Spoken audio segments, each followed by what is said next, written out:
Bonne matinée à tous. Sud Radio, le 10h midi, mettez-vous d'accord, Valérie Expert. Bonjour à toutes et à tous, jeudi 25 septembre et nous allons commenter l'actualité aujourd'hui avec Mathias Leboeuf. Bonjour journaliste, Valérie. Philosophe, Virginie Leguet qui ne devrait pas tarder à arriver, journaliste éditorialiste politique à France Info TV, Gilbert Azoulay, bonjour directeur général de Newstank Éducation et vous êtes également journaliste pour l'Hémicycle, revue dirigée par notre confrère et ami Éric Revel. Et Mathieu Bloch, bonjour, député UDR du Doubs, bienvenue à vous. Le retour de François Mitterrand, le retour aux années 80 avec le rétablissement de l'ISF. Je vois Mathias Leboeuf qui fronce les yeux. Oui, c'est ce qu'on a pu lire ce matin dans la presse, dans certains articles, le retour de l'ISF. Effectivement, Jean-François Aquili disait pourquoi pas le retour du temps libre aussi, du ministère du temps libre. Il était question de taxer les super riches, maintenant il est question de taxer les moyens riches. Qu'en pensez-vous? 0826 300 300. On va parler de notre silencieux Premier ministre, Monsieur Lecornu, roi du silence, et puis les syndicats qui ont lancé un préavis, enfin un avis de manifestation le 2 octobre prochain, et les patrons le 13. Nicolas Sarkozy est arrivé au palais de justice. Il attend le jugement, le verdict dans son procès pour le financement de sa campagne par la Libye. Bref, beaucoup de sujets avec vous, et on va et puis cette affaire de cet adolescent qui a poignardé sa prof de musique. Quand on regarde le profil de cet enfant, de cet adolescent de 14 ans, on ne peut encore une fois que s'interroger sur l'aide sociale à l'enfance. On en parle assez souvent ici. C'est un enfant qui a été placé dès sa naissance, qui a été ballotté de foyer en foyer et dont famille d'accueil où il a été agressé. Et c'est terrible, je trouve, quand on regarde ses parcours, quand on regarde la façon dont l'aide sociale à l'enfance traite ses enfants et qu'il ne se passe rien. C'est surtout ça, c'est qu'il ne se passe rien. Il y avait eu ce reportage sur M6 il y a quelques années, il y a 2 ans au moins maintenant, où une journaliste s'était infiltrée dans un foyer de l'ASE et montrait qu'on embauchait à peu près n'importe qui, prostitution, drogue. Quand est-ce qu'on va réagir? Peut-être vous, monsieur le député, c'est un sujet qui est extrêmement important parce qu'on voit que souvent dans les affaires de délinquance, ce sont ces enfants-là qui sont mis en cause. Oui, bien sûr. Alors bon, il faut rappeler que l'aide sociale à l'enfance, c'est une compétence des départements. Ouais. Nos départements souffrent aussi de difficultés budgétaires. N'empêche qu'effectivement, on aurait besoin de remettre à plat l'accompagnement des enfants, notamment dans le cas des enfants qui sont aussi MDPH, qui est le cas de l'enfant, je crois, qui était handicapé. Oui, tout à fait. Qui avait un handicap.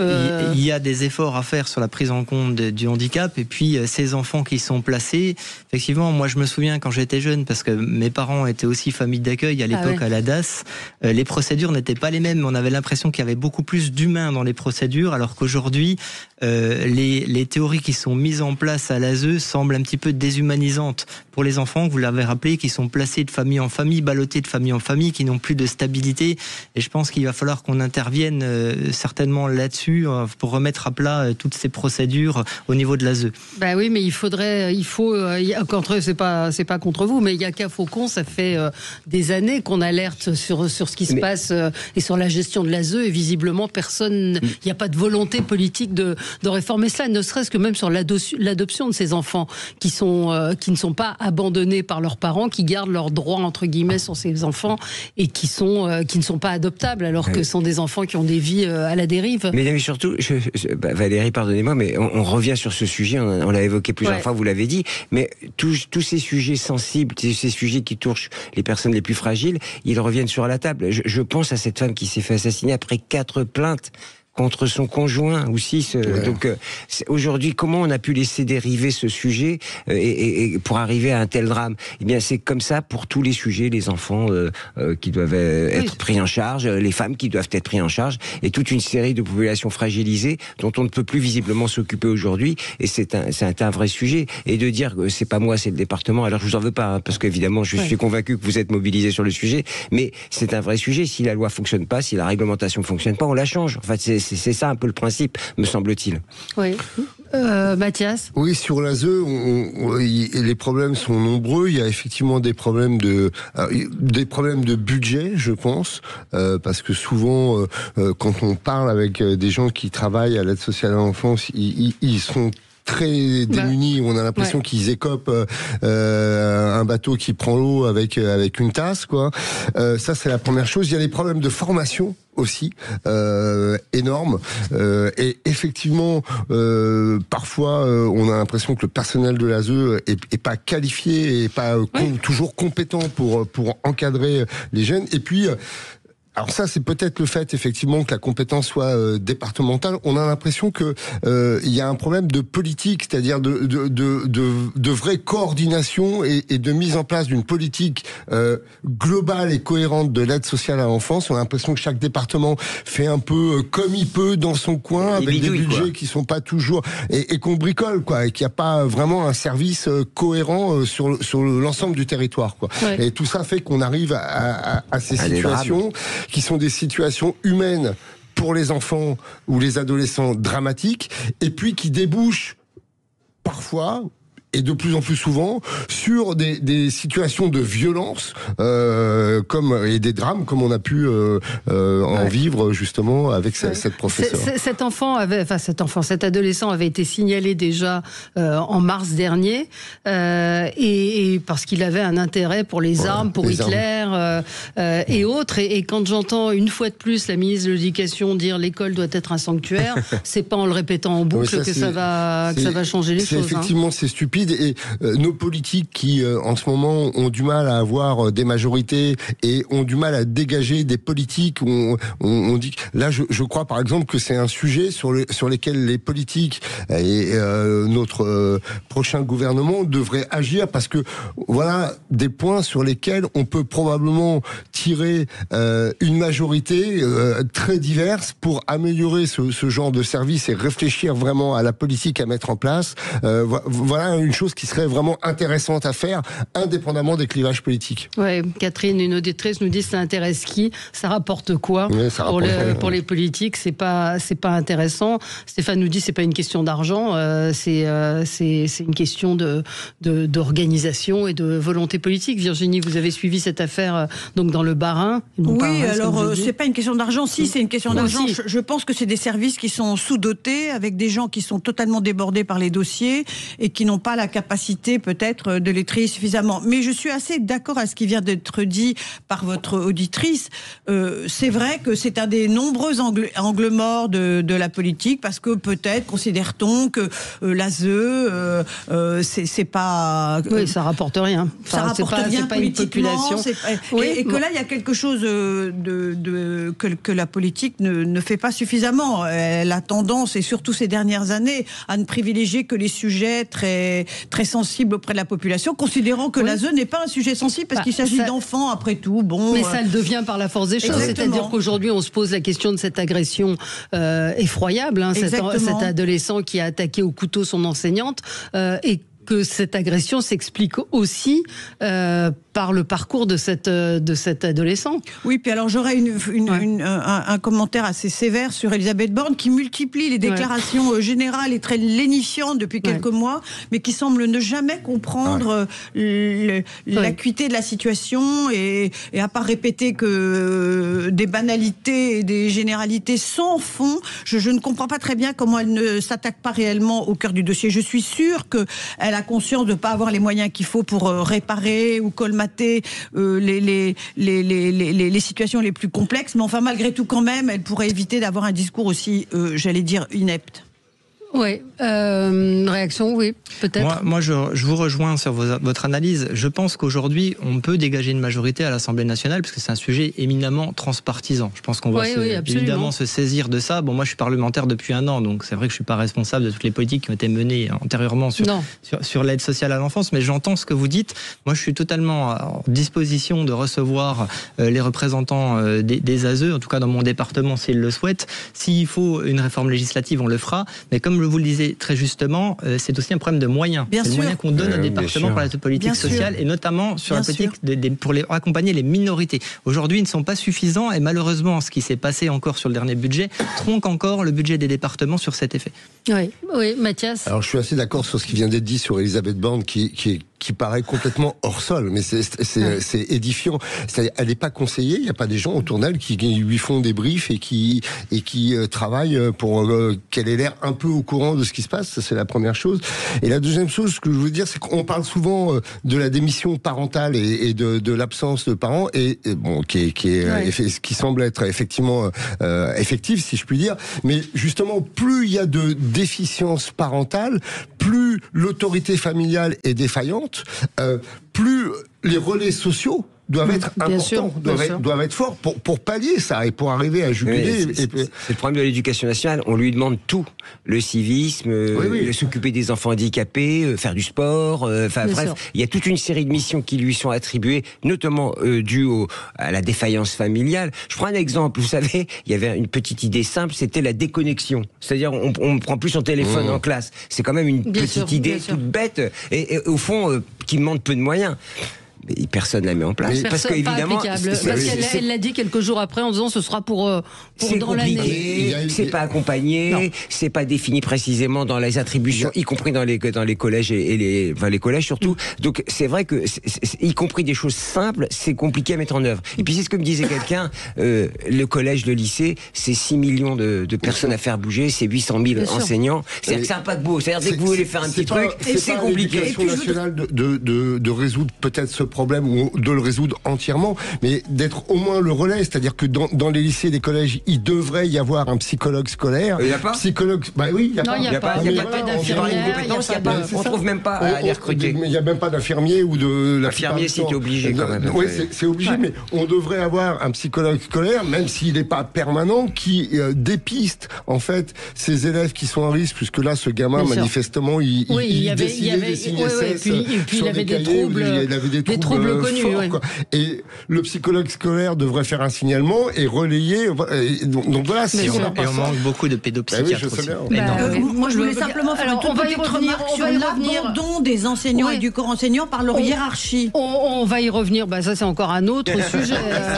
C'est encore un autre sujet. Mais vous avez fait que les enseignants ont bien du mal à faire appliquer une discipline et une loi à l'intérieur de leur propre établissement parce qu'ils savent qu'à la moindre difficulté, ils seront lâchés. On se retrouve dans un instant. On aura Sarah en ligne qui voulait réagir sur ce sujet. Et puis on va parler de l'ISF. Êtes-vous favorable au retour de l'ISF 0826 300 300? Je vous rappelle qu'Emmanuel Macron l'avait détricoté. À tout de suite.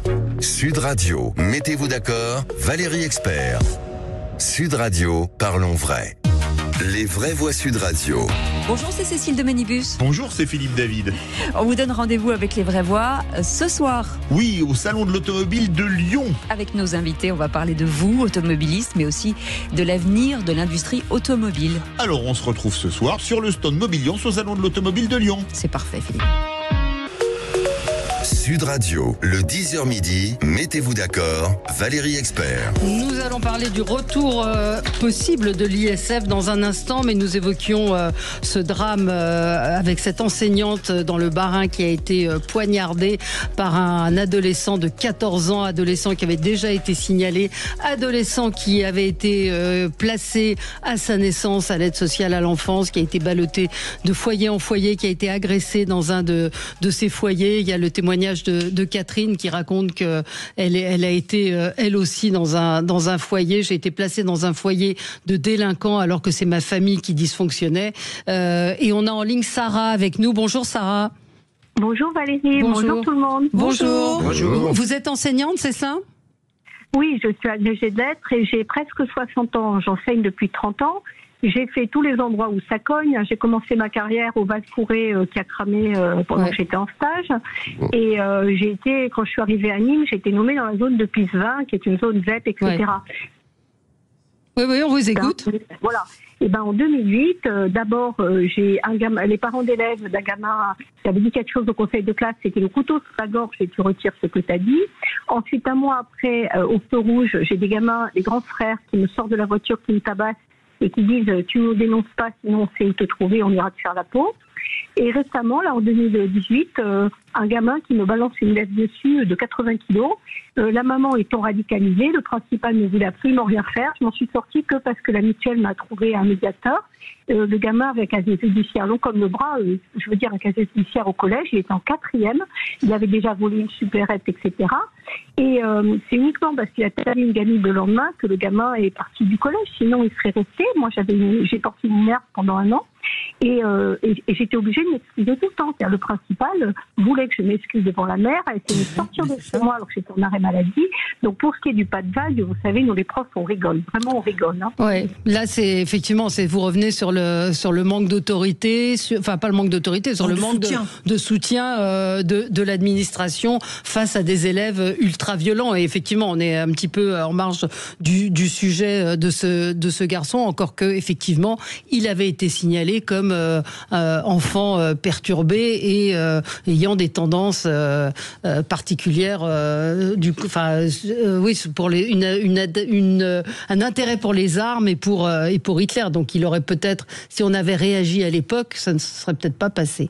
Merci de votre témoignage, Sarah. Merci de nous avoir appelé. Bon courage à vous, parce que c'est vrai qu'être prof aujourd'hui, c'est pas facile. C'est un vrai sacerdoce. C'est une vocation. C'est une vocation. Bravo, madame. Et moi, j'ai des enseignants dans ma famille qui vivent même dans des zones a priori pas particulièrement défavorisées est assez effrayant. Et le témoignage de cette dame est frappante sur un élément, c'est que ça démontre vraiment l'inversion des valeurs à laquelle on assiste. Moi, quand j'étais gamin, si je revenais avec une plainte du prof, je prenais 2 claques. Aujourd'hui, on convoque le professeur, limite, et c'est presque le prof qui se prend de baffe. On a une inversion des valeurs et qui est très bien incarnée d'ailleurs par la suppression des estrades, vous savez, dans les établissements scolaires. Avant, on avait des estrades, le prof était un petit peu en hauteur, dominé, il y avait un sentiment d'autorité, de légitimité, aujourd'hui qui a disparu. Il faut revenir absolument et remettre le maître d'école au centre avec l'autorité nécessaire. Mais vous savez, comment parler de l'aide à l'enfance, c'est que les cas difficiles dans les collèges ou les lycées, on ne sait pas quoi en faire. En fait, c'est ça le problème, c'est qu'on ne sait même pas où les mettre. C'est qu'on pourrait les mettre dans un autre collège.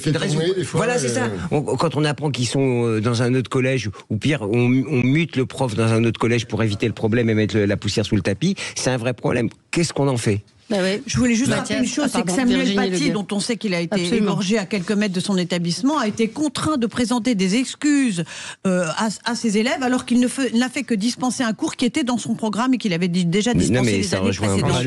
C'est lamentable. Mathias, là, on est dans un cas qui relève quand même de la psychiatrie, et je voulais rappeler que ce gamin, parce que malgré l'acte affreux qu'il a pu faire, ça reste un gamin, c'est auto-mutilé et qu'il est dans un état grave, il est entre la vie et la mort, le pronostic vital est engagé, et donc on voit bien qu'il y a quand même quelque chose de terrible dans cette histoire, quoi. Ce môme doit être sacrément mal en point psychiatriquement parlant. Ça pose, mais hélas, fait divers, je mets des guillemets parce que c'est un drame atroce, pose la question de l'ASE, pose la question de la psychiatrie, pose la question du soutien des enseignants. Monsieur le député, l'état de la psychiatrie en France aujourd'hui est déplorable.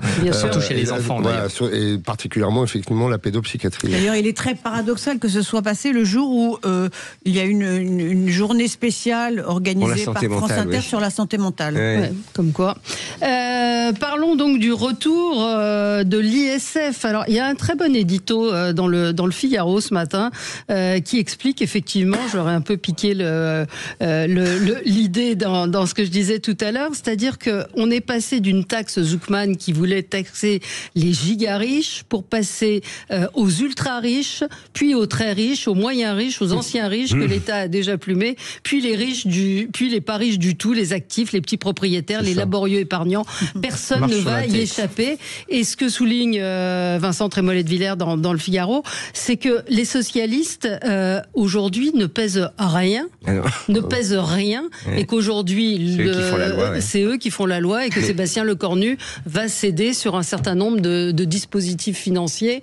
Et donc comment on en arrive là? Juste pour le process, c'était, pardonnez-moi, parce que vous savez, vous avez tous entendu parler de la fenêtre d'Overton, parce que c'est ça, quoi. On a dit on va taxer les ultra riches, on va leur prendre 20 milliards. Et c'était en fait faire passer une idée du retour de l'ISF en disant vous allez voir ce que vous allez voir. Le principe de cette règle psychologique, c'est de dire on va taper très fort et puis on prend une mesurette, puisque l'ISF, en gros, ça rapporterait 4-5 milliards. 4-5 milliards. Ouais. L'IFI, c'est 1,8 milliard aujourd'hui. Ouais. Donc on augmenterait un peu quand même, plus 3 milliards, contre 10 à 20 milliards sur la taxe Zuckman. Donc le degré... Supposé. Oui, c'est non, mais supposé. On ne sait pas exactement si ça aurait rapporté autant que ce que vous dites. Zuckman dit 20 milliards, c'est plus probablement 10 milliards, voire 5. Mais l'idée, c'est de faire accepter l'ISF en disant vous allez voir ce que vous allez voir, ce sera la taxe Zuckman. Alors je ne peux pas crier à la théorie du complot ou à la manipulation des masses, mais ça y ressemble très fort. C'est de la fainéantise politique absolue surtout, parce que la situation du pays, oui, très clairement, tout le monde le sait, on n'a pas un problème de recettes, on est le pays qui paye déjà le plus d'impôts par habitant, qui fait peser déjà la plus lourde charge fiscale sur nos entreprises. C'est pas possible d'être à la fois le champion du monde de la fiscalité et le champion d'Europe des déficits budgétaires. Il y a un problème de gestion, il y a un problème de dépenses. Il faut réduire les dépenses et on a des économies structurelles à faire sur l'État, sur les agences. Par exemple, on a 740 agences qui coûtent 140 milliards d'euros. Je dis pas qu'il faut toutes les supprimer, mais il y a quand même un sacré ménage à faire. On a aussi, nous, déposé la semaine dernière auprès de Sébastien Lecornu un projet très clair de réduction des dépenses de 100 milliards d'euros sur bien des points, le coût de l'immigration, sur aussi les strates administratives, une réforme des collectivités territoriales. Enfin bref, on a énormément de choses à faire dans ce pays pour économiser de l'argent avant d'avoir la faiblesse et la fainéantise de créer un nouvel impôt. Bien sûr. C'est vrai que c'est un réflexe très, très communément adopté chez nous en France. Quand il y a un problème, on taxe un peu plus les Français. Et je suis tout à fait d'accord avec cette idée qu'il y a de la paresse politique et de la paresse qui est excusée parce qu'on est dans l'urgence, parce qu'il faut trouver une solution pour le budget. Ça fait déjà un bon moment que ça dure. Je regrette, moi, profondément que on en arrive là, c'est-à-dire à prendre de mauvaises solutions politiques pour de mauvaises raisons politiques et pour finalement un mauvais budget, parce que ça sera un mauvais budget. On aura dans un instant 2 auditeurs, Patrick et Gabin, qui veulent réagir à ce retour possible de l'ISF. 0826 300 300, dites-nous ce que vous en pensez. On vous attend sur Sud Radio. À tout de suite. Sud Radio. Parlons vrai. Parlons vrai. Sud Radio. Parlons vrai. Sud Radio. Parlons vrai. Parlons vrai. Le 10h midi, mettez-vous d'accord, Valérie Expert. De retour avec vous dans le studio de Sud Radio pour ce 10h midi. Le retour de l'ISF, il faut un symbole, c'est ce qu'affirme une certaine partie du PS, un véritable piège pour les autres. En tout cas, il est sérieusement envisagé donc de rétablir l'impôt sur la fortune. Beaucoup de réactions au 0826 300 300. Patrick est en ligne avec nous, bonjour. Bonjour à toute l'équipe. Bonjour. Alors, comment vous accueillez cette éventualité? Parce que pour l'instant, ce n'est qu'une éventualité. Écoutez, ce serait une absurdité à mon sens. Voilà, il faut arrêter de s'en prendre aux gens qui réussissent et qui gagnent de l'argent, qui réussissent grâce à leurs efforts, à leur intelligence, à leur travail. Oui. On ferait mieux de leur demander comment ils ont réussi plutôt que de penser à leur prendre ce qu'ils ont. Voilà. Vous pensez que vous seriez soumis à l'ISF ? Non, pas du tout. Non, je suis pas concerné. Je ne suis pas concerné, même si j'ai une retraite confortable. Je ne suis pas concerné par l'ISF. Mais moi, je vois là-dedans, si je puis me permettre, une manœuvre de petite politique. Oui. Il s'agit tout simplement de donner des gages de façon à ne pas être censuré. Mais on gouverne pas un pays comme ça. C'est pas sérieux. Oui. L'idée, c'est de taxer la fortune improductive. Qu'est-ce que ça... Oui, ça vous évoque quoi ? Il va falloir la définir clairement, la fortune improductive. Hein. Bah oui. Oui, je sais pas très bien. Économiquement, c'est pas complètement débile, hein, parce que on veut toucher aussi ceux qui héritent et qui n'ont pas produit. Vous parliez des entrepreneurs, et là, il faut les préserver, il faut les pousser, il faut les inciter, il faut faire tout pour qu'ils puissent continuer à produire. Là, l'idée, c'est plutôt de taxer. Alors, je défends pas, hein, je dis simplement, si on essaie de trouver une logique, c'est de taxer ce qui ne tourne pas en réalité, ce qui reste dans un même cercle et qui ne produit pas, pour reprendre vos propos, ouais, un IFI, quoi, un IFI amélioré. Un IFI amélioré. Augmenté, c'est ça. alors c'est le MoDem qui a fait ses propositions avec Marc Fesneau, Mathias. Je ne sais pas qui a parlé de taxer les fortunes improductives, mais c'est marrant parce que c'est un vocabulaire un peu marxiste. Oui, un peu, complètement. Ça m'amuse. Moi, j'ai pas dit ça, moi. J'ai dit celle qui tourne dans le même cercle. C'est pas un symbole, c'est juste un hochet. C'est un hochet qu'on donne au PS pour acheter la non-censure. Et c'est vraiment, comme le disait l'auditeur, de la petite politique et de la basse manœuvre, de la petite navigation pour arriver à dégager une espèce de majorité de circonstances autour d'un hochet, encore une fois, que va pouvoir exhiber le PS en disant vous avez vu ce qu'on a obtenu. Et c'est à la fois une démission, effectivement, parce qu'il y avait ce projet. Alors, on peut effectivement l'analyser sous l'angle de la fenêtre d'Overton, mais c'est quand même une démission parce que on a parlé de la taxe Zuckman. Je rappelle une chose, c'est que la taxe Zuckman, c'est pas s'en prendre à ceux qui réussissent. Ça part d'un constat, c'est de dire que les très très riches, les immenses fortunes ont une pression fiscale qui est plus basse que les classes moyennes. Et il s'agit de réajuster la pression fiscale sur ces très grandes fortunes. Donc c'est l'intégration de la fortune professionnelle qui posait problème. Oui, c'est-à-dire que s'il y a des actions de ta boîte qui est valorisée, mais que tu les as pas dans la poche, il faut définir les modalités. Comment elle est appliquée, quel est le périmètre, et effectivement comment c'est appliqué. Ça, il y a des tas de réglages et de possibles. Mais le principe de la taxe Zuckman, c'est dire rétablissons une pression fiscale juste par rapport aux classes moyennes notamment ou à ceux qui sont un peu plus aisés. Donc c'est pas juste s'en prendre à ceux qui réussissent parce qu'on a la haine de l'argent ou voilà. C'est que sur les très hautes fortunes il y a une pression fiscale. Et surtout vu la multiplication des revenus sur les 10 dernières années qui est colossale. Alors on va prendre Gabin en ligne avec nous. Vos souhaits, Virginie. Gabin est en ligne. Juste avant de vous donner la parole, Gabin, en ce moment se déroule donc le délibéré du procès du financement de la campagne de Nicolas Sarkozy. On apprend qu'Éric Woerth n'a pas été retenu, a été relaxé. Voilà, chercher le mot, et que Alexandre Djouri, lui, a été considéré comme coupable, et Sarkozy à l'instant, Nicolas Sarkozy, coupable d'association de malfaiteurs. On va évidemment y revenir dans un instant. On va continuer, Gabin, avec vous, au retour de l'ISF, pour, contre. Bonjour à tous. Bonjour. Comment dire, je suis pas trop concerné, donc j'ai du mal à être pour ou contre, dans le sens où comme je dis, ça va pas trop m'impacter. Mais sur le principe, je veux dire, là, on n'est pas obligé d'être concerné, c'est-à-dire qu'on peut on peut trouver que c'est pas être de la justice sociale, justement. Non, dans le principe, en fait, je regardais, je trouve plus intéressant l'ISF que la taxe Zuckman parce qu'elle se base sur du patrimoine net plutôt que du patrimoine estimé, entre guillemets. Donc pourquoi pas, parce qu'effectivement s'il y a un manque de pression fiscale sur la classe la plus aisée, alors que nous en bas, en tant qu'ouvriers, entre guillemets, on trime, ça fait un peu mal.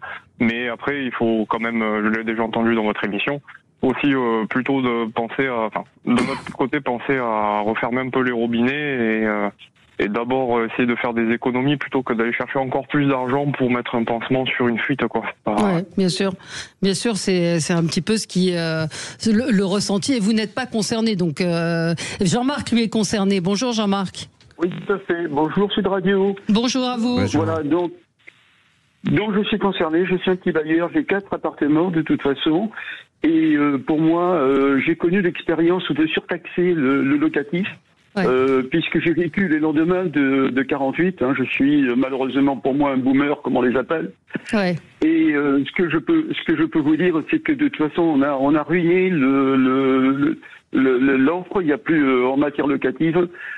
Pourquoi ? Parce que les propriétaires, à la suite de la guerre, de toute façon, se sont retrouvés avec des loyers bloqués et dans l'impossibilité d'entretenir leur patrimoine. Donc, de toute façon, le patrimoine immobilier s'est transformé en taudis. Et c'est ce qui va se passer. Actuellement, on est confronté. Moi, c'est très clair. 4 appartements. Cette année, j'ai refait le toit d'un petit immeuble locatif. Ça m'a coûté 35 000 euros. Ce qui veut dire que sur l'exercice actuel, je n'ai pas un seul euro de rentrée en matière locative. Voilà. En plus, Macron a eu l'indélicatesse de nous vendre la suppression de la taxe d'habitation comme une réussite extraordinaire. Ce qu'il a oublié de dire, c'est que toutes les instances fiscales en ont profité pour augmenter l'impôt foncier. Donc maintenant, on a augmenté l'impôt foncier, on revient à la case départ et on nous dit, finalement, on pourrait remplacer l'IFI par l'ISF. Tiens, oh là là, quelle trouvaille. Non. Là, je crois que c'est une connerie plus que fumante. Ouais. Bon, on entend, je ne sais pas qui veut réagir. Oui, je voulais juste dire une chose, rappeler une chose, puisqu'on parle de trouver des milliards et qu'on parle de fiscalité, on en a déjà parlé sur cette antenne. Je voulais rappeler que il y a un rapport sénatorial qui révèle que 211 milliards chaque année sont faits comme cadeaux aux entreprises en exonération fiscale à travers des tas de dispositifs. Cette manne... Non, c'est 211 milliards d'aides, dont 75 milliards d'exonération fiscale. Attention, et ça reste des entreprises au monde le plus taxées. Aussi. Et qui bénéficient en général aussi à des très grands groupes à hauteur de 46%. Oui, c'est vrai. Ça, c'est vrai. Si on réduisait, mettons de 10%, c'est 10%. C'est ce que dit Bazin, arrêtons d'aider les entreprises et baissons les charges. Comme ça, voilà, c'est ça. Et Bazin n'est pas trop d'accord, pardon. Si on réduit de 10% l'ensemble de ces dispositifs, on trouve 25 milliards. Donc c'est quand même, rien que ça, c'est énorme, quoi. Ouais. Pour vous, Mathieu? C'est quand même assez extraordinaire. On est en train de débattre depuis 15 minutes d'une nouvelle taxe supplémentaire. En fait, c'est la victoire des socialistes qui ne représentaient plus rien à l'élection présidentielle, qui ont fait 1,75%. Et aujourd'hui, on est en train de revoir la résurgence d'une vieille taxe qui va entraîner certainement encore une fuite de personnes, parce qu'on est dans une société mondialisée. Ils vont pas rester chez nous, ces gens-là. On parle de taxer à l'aéroport, de les choper. Enfin, on tombe dans le communisme là. Enfin, il y a un moment, les économies structurelles, elles sont à faire. Non, mais dans les idées, les économies structurelles de l'État, elles sont à faire. Vous avez cité les entreprises qui sont subventionnées. Les entreprises, elles n'ont pas à être subventionnées finalement. Oui. C'est pas ce qu'elles demandent. Elles demandent de vivre du fruit de leur travail. Exactement. Baissons les charges. Mais pour baisser les charges, il faut cesser d'avoir cette fiscalité exorbitante sur le coût du travail. Et pour pouvoir baisser cette fiscalité exorbitante sur le coût du travail, il faut faire ces économies structurelles. Arrêtons d'être feignants. Moi, je suis sûr qu'il y a une majorité à l'Assemblée nationale. Vous allez du MoDem au RN pour faire des économies structurelles sur les agences, sur l'État, sur l'organisation de cette espèce de nébuleuse infernale qui est devenue notre administration. Vous le citiez tout à l'heure que ça marchait pas au niveau de l'aide sociale à l'enfance, mais c'est toutes les pans de nos administrations qui ne fonctionnent pas. Mais il y a des chances que ce soit censuré de toute façon, que le budget soit censuré si on arrive à des propositions comme celle-là. C'est-à-dire que là, on marche un peu à l'aveuglette pour espérer faire passer un budget d'ici la fin de l'année, dans les temps normaux. Et on est en train de trouver un substitut à la taxe Haussmann qui était devenue un tel totem que finalement elle a enfermé ceux-là même qui la promouvaient. Mais je regrette, moi, de voir que toutes ces décisions sont prises en dépit du bon sens. Et que malgré quelques efforts faits par Sébastien Lecornu, qui a commencé à annoncer qu'un certain nombre de choses seraient examinées, diminuées, voire supprimées. Et là, je parle des agences de l'État, je parle des doublons et parfois des triplons qui existent dans toute l'administration. Malgré tous ces signes qui sont des signes plutôt favorables, on voit bien que depuis la dissolution, qui est quand même la grande difficulté, je trouve, de notre système politique, depuis la dissolution, plus rien n'est fonctionné. Plus aucune décision n'est prise de façon rationnelle. Je ne sais pas si on aura... Il n'y a aucune majorité. Il n'a pas l'appui. C'est la première chose qu'a dit Sébastien Lecornu, c'est qu'il n'était pas Édouard Philippe et qu'il n'avait pas 350 députés qui peuvent l'appuyer. Oui, enfin, quand il y avait 350 députés, il y a plein de décisions qui n'ont pas été prises. Moi, quand j'entends Jean-Marc, notre auditeur, merci à lui d'avoir appelé, c'est la vraie vie. C'est ce à quoi sont confrontés les gens. C'est-à-dire que le propriétaire, c'est pas le salaud non plus.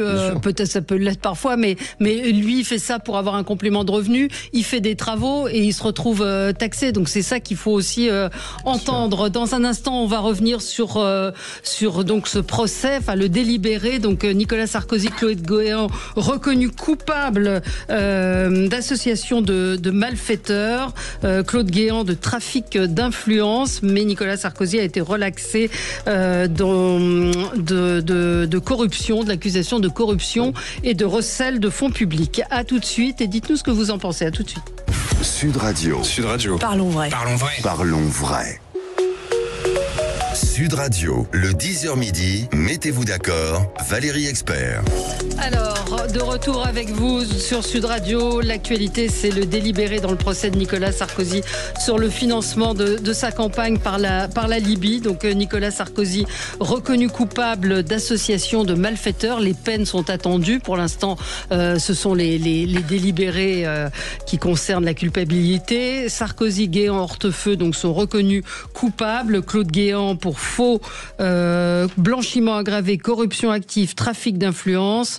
Éric Woerth a été libéré. Donc Alexandre Djouri est celui qui reprend, qui a le plus de condamnations, enfin qui aura le plus de condamnations vraisemblablement. Et Claude Guéant sera forcément reconnu coupable, et Hortefeux aussi pour corruption et autres délits. Et Nicolas Sarkozy pour association de malfaiteurs risque 5 ans de prison ferme.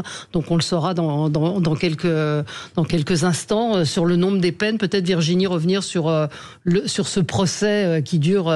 C'est la campagne de 2017, hein, c'est ça ? Exactement. Je voulais simplement dire une chose, c'est que Nicolas Sarkozy a été condamné définitivement dans l'affaire Bismuth, qu'il est devant la Cour de cassation pour l'affaire Big Malion, et je crois que l'audience de la Cour de cassation se tient le 8 octobre, donc l'affaire n'est pas encore tout à fait finie, et que là il vient d'être condamné. Il ne porte plus de bracelet électronique, à quoi il avait été, parce qu'il avait 70 ans. Au bénéfice de l'âge, oui. Exactement, mais malgré tout, il reste un ancien président de la République condamné, et c'est extrêmement dommageable et grave pour l'image de notre classe politique, et les Français qui en ce moment disent nous on croit plus à rien, ne feront qu'être un peu plus convaincus dans leur détachement, voire leur colère. Alors il a été relaxé, Nicolas Sarkozy, sur les faits de corruption, recel de détournement de fonds publics et corruption passive, ainsi qu'aux infractions au code électoral. Donc il y a eu, faut qu'on essaye de comprendre, il y a eu donc association de malfaiteurs, mais sans intérêt, c'est-à-dire sans aucun enrichissement. Il a dû prendre un café avec eux, tout simplement. En tout cas, ça n'a pas été prouvé. Je pense que c'est surtout ça la difficulté. Je voulais rebondir sur ce qui vient d'être dit. C'est vrai que c'est grave qu'il soit condamné et que ça peut, décourager les Français, mais en même temps, heureusement que la justice se fait, parce que pendant très longtemps, on a dit les politiques sont affranchis de toute condamnation, on ne condamne pas les politiques, ils sont au-dessus des lois. Là, enfin, il y a, alors c'est pas spécialement... c'est pas enfin, il y a déjà eu des hommes politiques condamnés. Marine Le Pen, il y a pas longtemps. François Fillon... C'est une bonne chose que... Le ministre Cahuzac, il faut quand même se souvenir. Moi, je trouve que c'est une bonne chose que les politiques soient des justiciables comme les autres, à partir du moment où, pour le président de la République, il n'est plus en fonction. Bien sûr, mais je n'excusais rien. Non, mais je voulais juste préciser ça. Après, sur ce qui vient de tomber, moi, ce qui m'étonne, c'est le décalage, par exemple, entre la condamnation de Nicolas Sarkozy et celle de Claude Guéant. Claude Guéant prend quand même extrêmement cher, puisque il est déclaré coupable d'usage de faux et de blanchiment aggravé, de trafic d'influence, de corruption passive et d'association de malfaiteurs.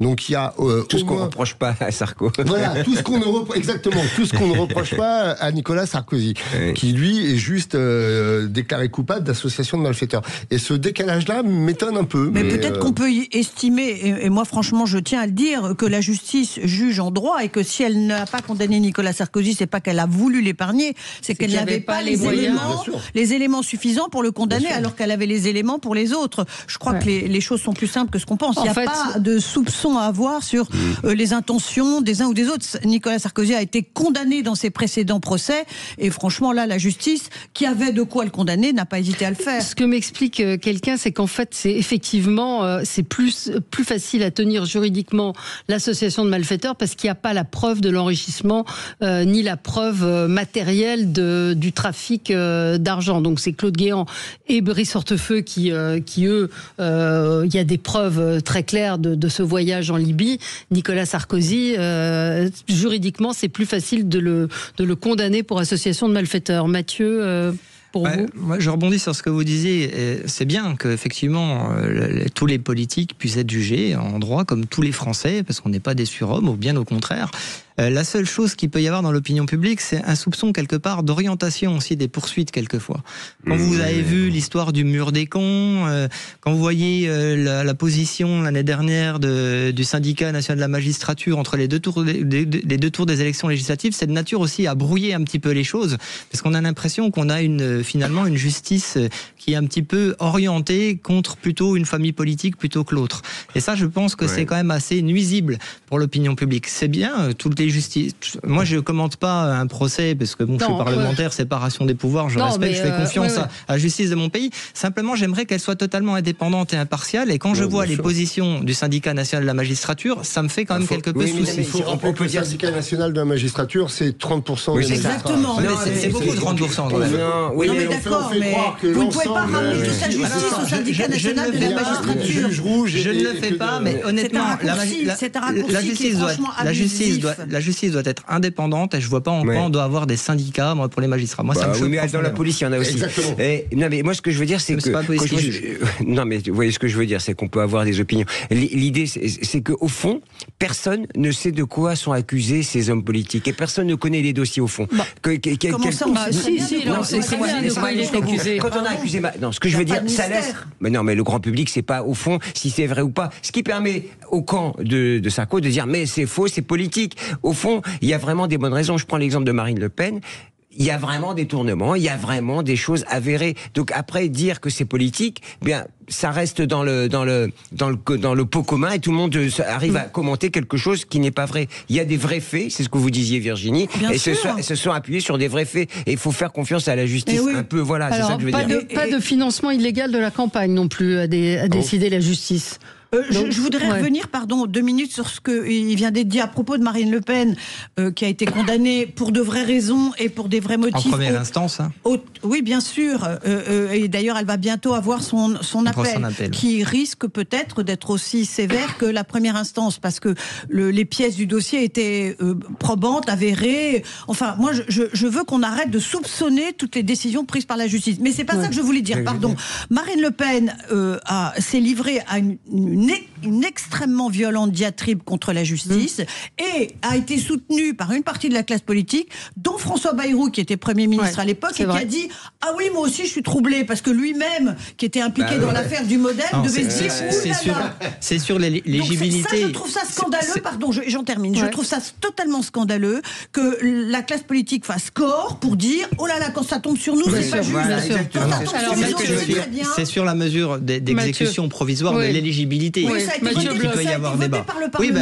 Ça, nous on a proposé l'inverse dans notre niche parlementaire. Mais ça a été voté, pardonnez-moi, par ceux-là même qui aujourd'hui font mine de ne pas comprendre que c'est eux-mêmes qui l'ont voté. Après, François Bayrou, à juste titre, à mon avis, a relevé ce problème Non, il a dit qu'il était troublé, il n'a pas relevé le problème. Il était troublé. Son groupe n'a pas voté dans notre niche parlementaire pour remettre en cause cette éligibilité immédiate avec exécution provisoire. C'est ça qui pose problème. Le fond du procès, on ne se remettra jamais jamais de le commenter. On est parlementaire, séparation des pouvoirs, la justice est indépendante. On ne reviendra pas là-dessus. Par contre, qu'on prononce une peine d'illégibilité avec exécution provisoire... Ce qui est prévu par la loi qui a été votée par les parlementaires. Oui, mais ça change. Oui, mais la loi, ça change. Le débat était là. On se retrouve dans un instant après. Là, c'est l'heure du journal et on pourra continuer de commenter ce qui vient de se passer. À tout de suite. Sud Radio, mettez-vous d'accord, Valérie Expert. Sud Radio, parlons vrai. Sélection du jour le 6, Valpovo. Sud Radio, le 10h midi, mettez-vous d'accord, Valérie Expert. Et on est ensemble avec vous pour ce 10h midi pour commenter l'actualité avec Mathias Leboeuf, journaliste philosophe, Virginie Leguet, journaliste éditorialiste politique à France Info TV, Gilbert Azoulay, directeur général de Newstank Éducation et journaliste pour l'Hémicycle, et Mathieu Bloch, député UDR du Doubs. Nous commentions les premiers jugements dans l'affaire Sarkozy, dans l'affaire du financement de sa campagne campagne en 2017. Il a été relaxé pour corruption, Nicolas Sarkozy, mais le tribunal a retenu l'association de malfaiteurs. La justice dit également qu'il n'y a pas eu de financement illégal. Donc il y a une association de malfaiteurs, mais il n'y a pas d'objet, quoi. Il y a pas de, ils sont associés, mais ils n'ont pas réussi, si je comprends bien. Comme le disait Virginie tout à l'heure, c'est vrai que la justice juge en droit et que pour condamner, il faut avoir les preuves de comment dire, et pas seulement du soupçon, les preuves du délit. Et peut-être que là, les preuves ont été difficiles à établir. Et ça m'amène à rebondir sur ce que disait Gilbert tout à l'heure, quand il expliquait que finalement, les gens ne savaient même plus pourquoi, comment il était condamné, et que ça permettait de dire qu'il y avait une instrumentalisation. Faut rappeler que cette affaire, l'instruction a été extrêmement longue, puisque je crois que ça remonte à quoi, 8 ans, 10 ans, 10 ans, et que non seulement elle a été longue, mais qu'il y a eu énormément de rebondissements, de rétractations, de gens qui meurent fort opportunément. Voilà, c'est ça, des gens qui disparaissent opportunément, notamment avec la personne de Ziad Takedine. Mais ça change rien au jugement, parce que c'est lui qui était jugé, mais ça ne change rien. Un auditeur posait la question. Il était un des suspects, en tout cas. Il était suspect, il s'est rétracté, il a fait des déclarations, il est revenu sur ses déclarations. Donc il y a eu une instruction qui a été extrêmement sinueuse et mouvementée, qui fait qu'effectivement, on se demande aujourd'hui. On ne sait plus où on en est.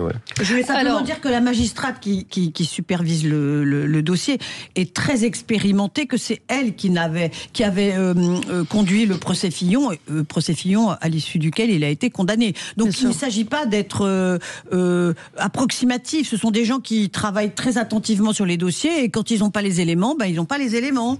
On a Diane en ligne avec nous qui nous appelle de Perpignan. Bonjour Diane. Bonjour Valérie. Bonjour.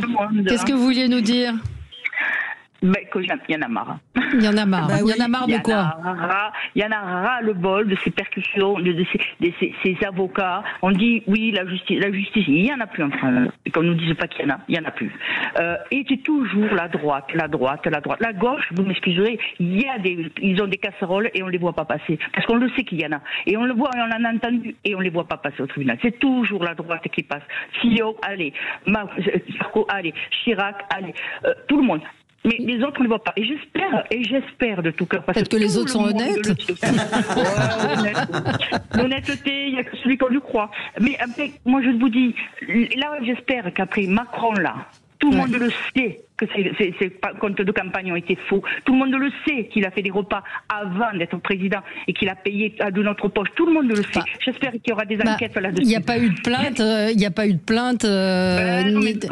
Mais qui le sait? Tout le monde le sait, c'est qui? Tout le monde le sait. Attendez, c'est vous, les journalistes de toutes les radios, de toutes les télés, qui l'ont eu dit quand à la première élection en 2017, vous l'avez eu dit à la télévision, de partout. Et tout le monde le sait plus. C'est pas parce que c'est dit à la télé que c'est vrai, hein. Non, attention. Alors ce que vous êtes en train de dire, on peut mettre un doute aussi. N'hésitez pas, madame, n'hésitez pas. Encore faut-il le prouver, c'est-à-dire qu'il suffit pas de dire les choses, il faut avoir les preuves et pouvoir, et c'est justement le travail de la justice d'établir les faits et de prouver s'il y a eu ou non un délit et de condamner en conséquence. Ouais, absolument. Merci Diane de nous avoir appelés. On va peut-être parler d'autres choses. Mathieu, vous aviez un coup de cœur. On va passer à vos coups de cœur pour Marlène Schiappa. C'est incroyable. On est vous êtes tout tué. J'ai pas l'habitude d'avoir un coup de cœur sur une macroniste et encore moins sur Marlène Schiappa, mais force est de constater qu'elle a fait une déclaration hier au sujet du procès de Claire Géronimi, et je l'ai trouvé tout à fait vraiment courageuse. Claire Géronimi, rappelez que c'est cette jeune femme qui a été violée dans un hall d'immeuble. C'est ça, avec Mathilde aussi, et que son procès est en cours. Une dame qui a été violée, Claire Géronimi, alors qu'elle ramenait ses courses à la maison, par une personne qui a été condamnée 11 fois et qui faisait l'objet de 3 OQTF. Donc un procès qui est le procès d'un malfaiteur, d'un criminel, suite à une dénonciation courageuse, à 2 dénonciations courageuses, parce que j'imagine qu'il y a peut-être d'autres victimes aussi dans l'affaire, parce qu'on sait que malheureusement les personnes agressées sexuellement ne portent pas toujours plainte. Et Claire Géronimi a le courage de porter ce combat, de le faire connaître, de monter une association d'aide aux victimes sexuelles. Et Marlène Schiappa, hier, a écrit « Chère Claire, tu pourrais être ma petite sœur, ma cousine, ma collègue ou même ma fille. Cet homme n'avait rien à faire dans ton hall d'entrée, rien à faire en France, c'est un fait. J'ai honte, je te le dis, honte comme femme politique que nos actions se soient heurtées à la réalité de sa présence et de ce viol. J'ai honte comme féministe du peu de soutien que tu as reçu des réseaux féministes de gauche pour avoir osé nommer l'identité du violeur. J'espère que demain je n'aurai pas honte de la justice de notre pays. » Parce que finalement, ce procès, c'est aussi le procès quelque part un petit peu des féministes. Oui, des féministes pour le traitement médiatique, c'est sûr. Mais c'est aussi le traitement le procès de l'État finalement, qui était encore une fois dans l'incapacité de protéger ces deux jeunes femmes. Alors Philippine, Lola, ces deux jeunes femmes qui ont fait l'objet d'une OQTF. C'est cette personne qui a fait l'objet d'une triple OQTF. Il y a moins de 10% d'exécution des OQTF. Donc effectivement, une OQTF sur 10 est menée à bien, donc ce qui est absolument scandaleux. C'est finalement ce désengagement de l'État, faire exécuter ses propres décision qui met en danger nos concitoyens. C'est pas un désengagement, c'est parfois des mauvaises relations avec les pays vers lesquels on veut renvoyer ceux qui sont frappés de QTF. Oui, mais ça, c'est une volonté politique. Je vais jusqu'au bout si vous m'autorisez. Qui ne délivrent pas de laissez-passer consulaires et du coup la France est incapable de les faire acheminer jusqu'à leur pays d'origine. Mais les laissez-passer consulaires, on peut les obtenir. C'est tout le dossier de l'Algérie entre Bruno Retailleau et Emmanuel Macron. Les laissez-passer consulaires, on peut les obtenir avec des leviers politiques. Vous prenez l'exemple de l'Algérie, zéro visa, zéro transfert de fonds, fin des aides médicales, fin de l'aide au développement, vous les avez les leviers. Sauf que politiquement, on n'a pas la volonté. L'État a eu la volonté, par exemple, de confiner pendant le Covid 67 millions de Français. On a réussi à le faire. L'administration, l'État est puissant quand il le veut. Par contre, dans le cas des OQTF, il n'y a rien qui se passe. On a des annonces, effectivement. Monsieur Retailleau a dit, vous allez voir ce que vous allez voir. Les OQTF il a été démenti par Emmanuel Macron qui ne voulait pas il n'en a pas tiré les conséquences, il est encore au gouvernement avec l'Algérie. Et aujourd'hui, il s'y résout, mais un peu tard. Et médiatiquement, c'est vrai qu'on a eu des pages et des pages sur Depardieu, sur Bedos, et que quand c'est un cas comme celui-là, on en parle beaucoup moins. Mathias ? Oui, je voulais revenir quand même sur Marlène Schiappa. C'est très bien qu'elle fasse cette déclaration. J'ai envie de dire que ça coûte pas très cher et que c'est un peu facile à faire. Je rappelle qu'elle a été en fonction pendant plus de 3 ans au ministère chargé de l'égalité entre les hommes et les femmes et de la lutte contre les discriminations. Et j'ai pas l'impression qu'elle ait laissé un souvenir impérissable de sa politique, notamment sur l'émancipation féminine. J'ai pas l'impression qu'elle ait marqué les esprits. Donc, quand on est aux affaires et pardonnez-moi, mais qu'on fout pas grand-chose ou en tout cas qu'on laisse pas une trace impérissable. Après, faire des déclarations fracassantes et bon, qui sont honorables, effectivement, là, mais encore une fois, bon, ça mange pas de pain, ça coûte pas cher et on se fait plaisir à bon compte. Oui, c'est sympathique de dire qu'on a honte, mais quand on a été soi-même au pouvoir et que peut-être on n'a pas pris les mesures qu'il fallait pour ne plus avoir honte, on peut pas être d'un côté et d'un autre. Oui, moi, franchement, j'ai pas tellement de sympathie pour Marlène Schiappa. Je me souviens, pardon de le rappeler, que quand elle était en fonction, elle écrivait des livres qui étaient bourrés de fautes d'orthographe. Oui, pardonnez-moi, je sais que c'est pas très gentil. On va pas faire son procès. Elle a fait le 39-19 que tout le monde connaît aujourd'hui. On va avancer. Bravo Marlène. Voilà, on va marquer une pause et on va continuer avec ce qui a retenu votre attention aux uns et aux autres dans l'actualité. À tout de suite. Sud Radio, mettez-vous d'accord, Valérie Expert. Sud Radio, parlons vrai. Sud Radio, le 10h midi, mettez-vous d'accord, Valérie Expert. On continue de passer en revue ce qui a retenu votre attention. Pour vous, Mathias, c'est un coup de gueule. Oui, c'est un coup de gueule et un coup de gueule indigné sur une vidéo qui a été postée dans la nuit de lundi à mardi par le compte officiel de la Maison-Blanche et du département américain de la sécurité intérieure sur TikTok. Et qu'est-ce qu'on voit sur cette vidéo ? Eh bien, on voit en fait la police de la sécurité de l'immigration américaine. C'est des plans qui, en fait, donc pourchassent des migrants migrants à la façon dont les Pokémon, dont on chasse les Pokémon, puisque la vidéo entrecoupe des plans d'arrestation et des plans de Sacha, le dresseur de Pokémon. Et vous savez que alors d'ailleurs il y a un fond générique qui est la musique des Pokémon avec ce slogan qui appartient aux Pokémon, Gotta Catch them all, attrapez-les tous. Et ça va très loin, puisque à la fin de cette petite vidéo, il y a même des cartes, des pseudo-cartes Pokémon qui sont mis avec des photos de migrants, photos qui ne sont même pas floutées.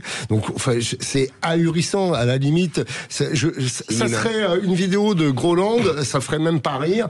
Et là, on n'est pas justement dans quelque chose de parodique. C'est pas le Gorafi, c'est l'administration américaine qui poste ça. Donc ça en dit long sur la philosophie quand même qu'il y a derrière. Moi, j'ai trouvé ça complètement choquant. 3,8 millions de vues. Et alors, près de 500 000 mentions j'aime. C'est quand même très inquiétant. Ça en dit long sur le mépris qu'on peut avoir. Ouais. Je parle même pas de la politique, parce que la politique, à la limite, Trump a été élu, il mène la politique qu'il veut.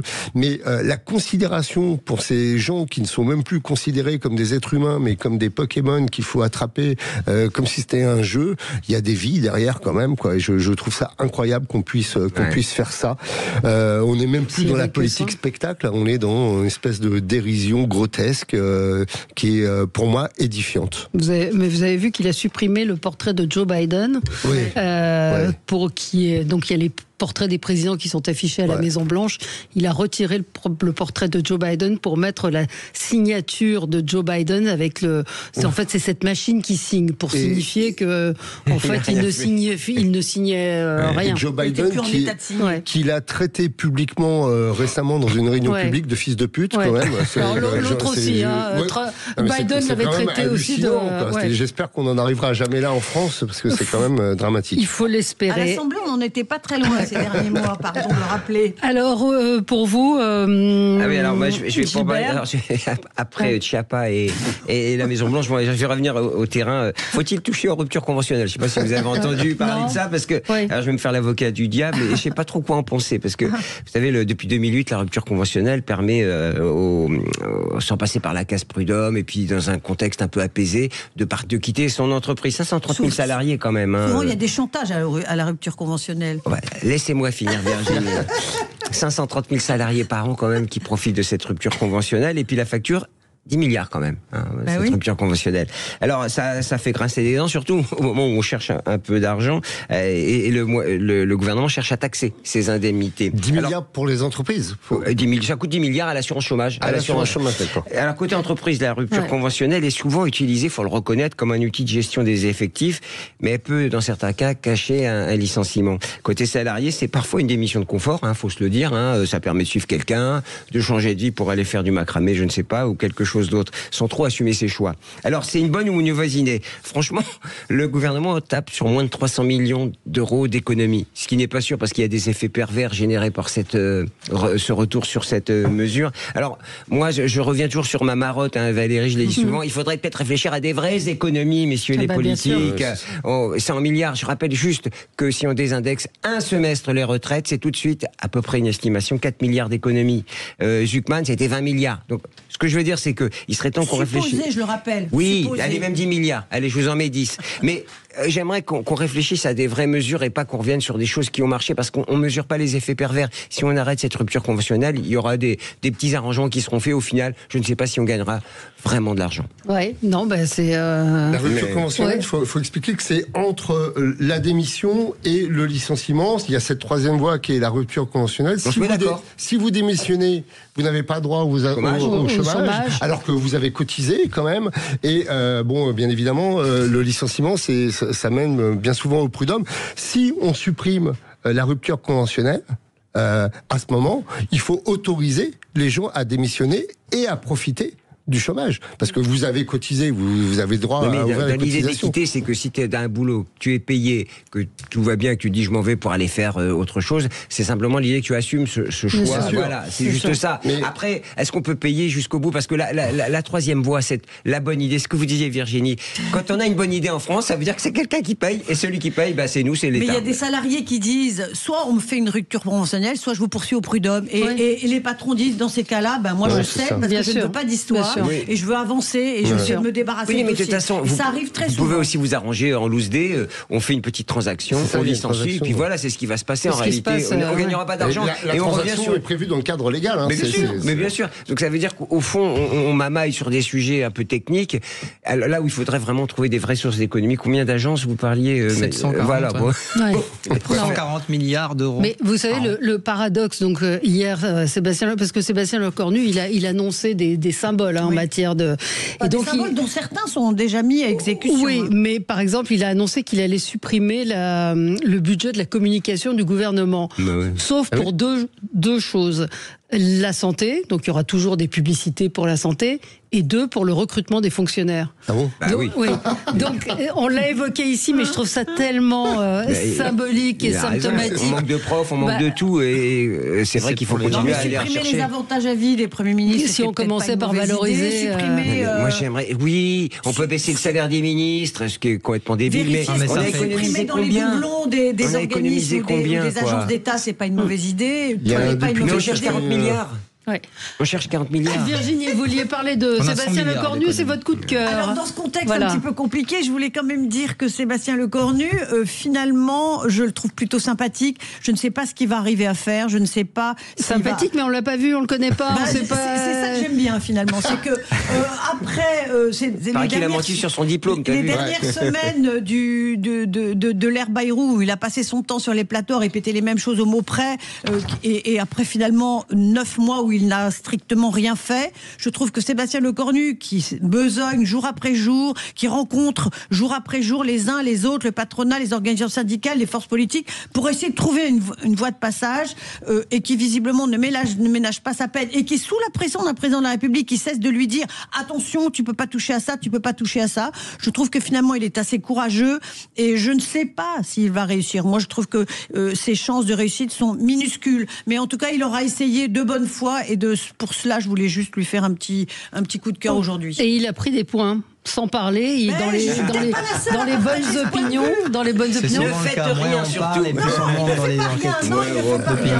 Ça fait 15 jours qu'il a été nommé, on n'a toujours pas de gouvernement. Parce qu'il a voulu faire une méthode différente en consultant déjà les partis avant de faire son... Bon, moi, Sébastien Lecornu, je le connais un peu parce que je suis commissaire à la Défense aussi, donc forcément c'était le ministre des Armées.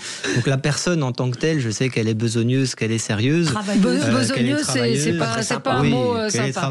Travailleuse, voilà. Un bosseur. Quoique dans le cas présent, c'est difficile. Mais bon, ce qu'on voit aujourd'hui, c'est qu'il va chercher quand même son totem d'immunité de censure auprès des socialistes avec des trucs hallucinants comme le retour de l'ISF dont on a parlé tout à l'heure. C'est pas très rassurant. Franchement, c'est pas rassurant. Si c'est pour faire de la bidouille politicienne, c'est pas la peine. On a quand même l'impression que c'est la dernière cartouche d'Emmanuel Macron avant une dissolution obligatoire, un retour aux urnes, peut-être salutaire quand même, parce que quand on est coincé, le retour au peuple, ça peut être une idée. Ouais. Bon, voilà, ce sera le mot de la fin. On a bien débattu. Donc, je vous rappelle, Nicolas Sarkozy relaxé dans son procès pour le financement, enfin relaxé pour. Il sera condamné probablement. Il sera condamné probablement, mais relaxé au motif pour la corruption, mais condamné, enfin coupable d'association de malfaiteurs. Et maintenant, nous attendons les peines et on verra effectivement association de malfaiteurs. Le risque est la peine encourue est de 5 ans. Donc à suivre évidemment, 5 ans maximum évidemment, et il peut faire appel. Il fera certainement appel. Mais comme on dit, ça la fout mal quand même. Je rappelle qu'il a déjà été condamné définitivement dans l'affaire Bissonnette. Absolument. Eh ben, merci à tous les quatre. Et on se retrouve, nous, dans un instant pour l'émission Média. Et alors, je vous conseille cette série, si vous avez Canal+, Empathie, qui est une série exceptionnelle, vraiment. Et on a la comédienne, qui est une comédienne québécoise, qui est également la scénariste de cette série. Et c'est vraiment une série à voir. À tout de suite avec Gilles Gansman.